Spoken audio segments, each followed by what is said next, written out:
In this video, we will be showing you how you can fix Reolink camera offline. First is to unplug the camera and router for 30 seconds and then plug them back in. Now, you can also check the physical connections. Ensure that the Ethernet cables are secure and undamaged, or the power adapter is firmly plugged in and working.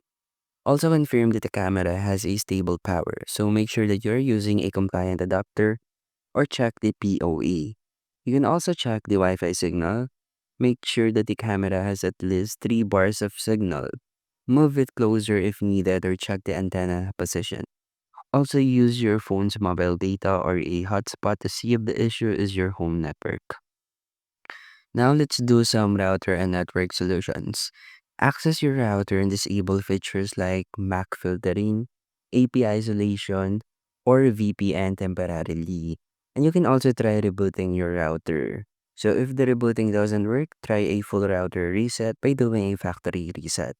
And that's how you can fix Reolink camera offline, and thank you for listening.